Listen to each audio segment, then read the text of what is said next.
یہ ہے دنیا کی سب سے خطرناک جیل جس سے نکلنا مشکل ہی نہیں بلکہ ناممکن ہے، اور یہ ہیں وہ تینوں قیدی جو اس سے فرار ہونے میں کامیاب ہو گئے۔ یہ جیل بہت ہی محفوظ جیل مانی جاتی ہے کیونکہ یہ سمندر کے بیچوں بیچ بنائی گئی ہے۔ اس میں ہر قیدی کے سیل کو ہر آدھے گھنٹے بعد چیک کیا جاتا ہے اور ہر قیدی پر 24 گھنٹے نظر رکھی جاتی ہے۔ اس میں اگر قیدیوں کو کھلے عام بھی چھوڑ دیا جائے تو بھی وہ اس سے فرار نہیں ہو سکتے کیونکہ یہ سمندر کے بیچوں بیچ بنائی گئی ہے۔ بالفرض اگر کوئی قیدی فرار ہو بھی جاتا ہے تو بھی وہ زندہ بچ نہیں پاتا کیونکہ 2 کلومیٹر گہرے سمندر کو بغیر کسی کشتی کے پار کرنا بہت مشکل ہے۔ تو سوال یہ اٹھتا ہے کہ اتنی محفوظ جیل ہونے کے بعد بھی یہ تینوں قیدی اس میں سے نکلنے میں کیسے کامیاب ہو گئے؟ چلیں جانتے ہیں آج کی اس ویڈیو میں۔ فرینک مورس، کلیرس اینگلن، جان اینگلن اور ایلن ویسٹ، یہ تھے وہ 4 قیدی جو اس جیل سے فرار ہوئے۔ یہ اس جیل سے ایسے ہی نکلنے میں کامیاب نہیں ہو گئے بلکہ اس کے پیچھے ایک بہت بڑا پلان تھا، اور یہ پلان انہوں نے یہاں سے نکلنے سے 6 ماہ پہلے بنایا تھا۔ اس پورے پلان کا ماسٹر مائنڈ تھا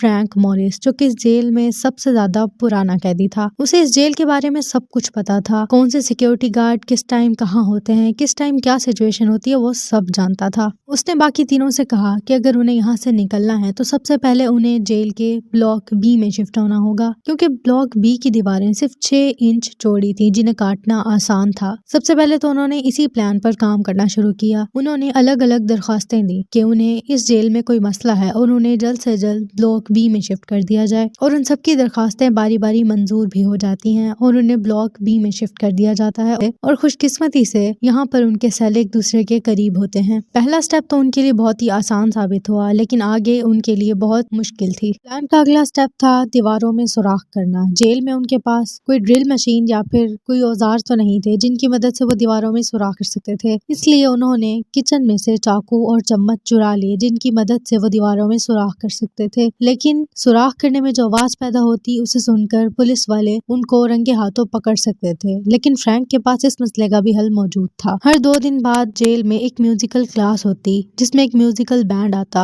اور وہ قیدیوں کو گٹار چلانا سکھاتا تھا۔ اس ٹائم قیدی میوزک چلاتے تھے، اس ٹائم میں سارے قیدی گراؤنڈ میں جمع ہو کر میوزک چلاتے تھے اور خوب انجوائے کرتے تھے، اور اس ٹائم میں سارے پولیس والے بھی ان کے ساتھ گراؤنڈ میں ہوتے تھے۔ بس اسی موقع کا فرینک اور اس کے دوستوں نے فائدہ اٹھایا۔ جب بھی سارے لوگ نیچے گراؤنڈ میں موجود ہوتے وہ سب سے چھپ کر اپنے اپنے سیل میں آ جاتے اور یہاں پر آ کر دیوار کو کاٹنا شروع کر دیتے۔ کئی مہینوں تک وہ بس یہی کرتے رہے اور آخر انہوں نے دیوار کو کافی حد تک کاٹ بھی لیا تھا۔ اب پلان کا اگلا سٹیپ تھا کہ اب انہیں رات کے اندھیرے میں وہاں سے نکلنا تھا، لیکن مسئلہ یہ تھا کہ پوری رات پولیس والے ان قیدیوں کے سیلز کے ارد گرد پہرا لگاتے تھے اور ان کے ہوتے ہوئے وہاں سے بھاگنا بہت مشکل تھا، لیکن انہوں نے اس کا بھی حل نکال لیا۔ انہوں نے نیوز پیپر اور گلو کی مدد سے کچھ نقلی چہرے بنائے اور جب سب قیدیوں کے بال وغیرہ کاٹے جا رہے ہوتے تھے وہاں سے انہوں نے کچھ بال چرا لیے اور ان چہروں پر لگا دیے جس سے وہ تقریباً اصلی لگنے لگ گئے۔ ان کا پلان تھا کہ جب وہ یہاں سے بھاگیں گے تو ان نقلی مجسموں کو اپنی اپنی جگہ پر رکھ کر بھاگیں گے تاکہ پولیس والے دیکھیں بھی تو انہیں یہی لگے کہ یہ قیدی یہاں پر سو رہے ہیں۔ اب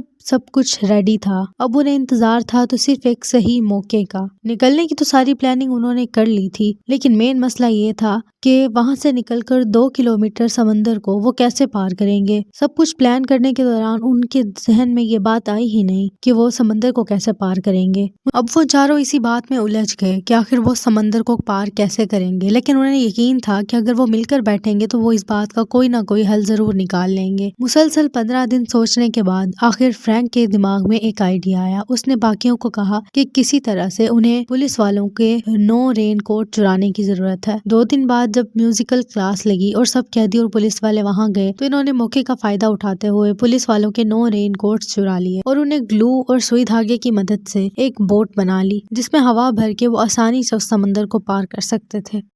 اب سب کچھ بالکل سیٹ تھا اور پلان کے مطابق ہو رہا تھا۔ اب ان کی سب سے زیادہ ترجیح یہی تھی کہ انہوں نے بھاگنے کے لیے دیوار میں جو سوراخ کیا ہے اسے پولیس والوں سے چھپانا۔ وہ ہر وقت اس کو چھپانے کی کوشش میں لگے رہتے تھے، کبھی وہ اس کے آگے کوئی میوزیکل انسٹرومنٹ یا گٹار وغیرہ رکھتے تھے یا پھر کوئی تکیا وغیرہ۔ اب بس انہیں انتظار تھا تو صحیح موقع کا تاکہ وہ وہاں سے نکل سکیں۔ ایک رات جب جیل میں کسی وجہ سے سیکیورٹی گارڈز کی تعداد کم تھی تو انہوں نے یہاں سے بھاگنے کا پلان کیا۔ اس سے زیادہ بہترین موقع انہیں دوبارہ نہیں مل سکتا تھا، اس وجہ سے انہوں نے اس موقع کو ضائع نہیں کیا اور وہاں سے فوراً نکلنے کی پلاننگ کی، لیکن لاسٹ مومنٹ پہ ایلن ویسٹ نے بتایا کہ اس کی دیوار صحیح طرح سے نہیں کٹی ہے اور وہ باہر نہیں بھاگ سکتا۔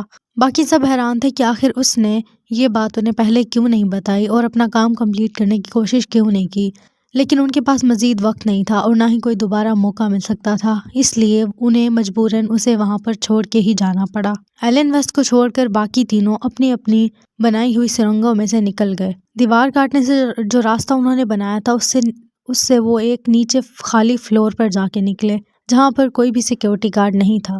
وہاں سے وہ پائپوں کی مدد سے اوپر چڑھے اور چھت سے رسی کی مدد سے کسی طرح سے نیچے اترے۔ جیل کی حدود سے باہر نکلنے کے بعد انہوں نے اس رین کوٹ سے بنائے ہوئے بوٹ میں ہوا بھری اور وہ سمندر پار کیا اور وہاں سے فرار ہو گئے۔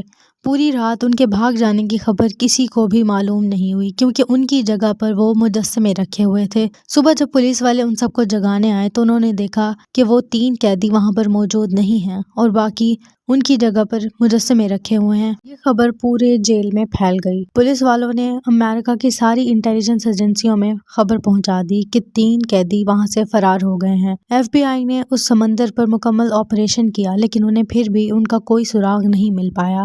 آخر 10 دن بعد ایلن ویسٹ، ان کا ایک ساتھی جو کہ جیل میں بچ گیا تھا، اس نے پولیس والوں کو سب کچھ بتا دیا۔ اس نے بتایا کہ کیسے انہوں نے یہاں سے نکلنے کا سارا پلان بنایا تھا اور کیسے وہ یہاں سے فرار ہونے میں کامیاب ہو گئے ہیں، کیونکہ اسے پتا تھا کہ اگر وہ نہیں بتائے گا تو پولیس والے پھر بھی پتہ لگا لیں گے، تو اس نے یہی بہتر سمجھا کہ وہ خود ہی پولیس والوں کو سب کچھ بتا دے گا۔ باقی رہی ان 3 قیدیوں کی بات جو کہ وہاں سے فرار ہوئے، ان کا آج تک کسی کو بھی کچھ پتا نہیں چلا کہ وہ زندہ ہیں یا مر گئے یا پھر کہیں اور چلے گئے۔ یہ تھی ہماری آج کی ویڈیو، امید ہے آپ کو پسند آئی ہوگی۔ ملتے ہیں نیکسٹ ویڈیو میں۔ Thanks for watching.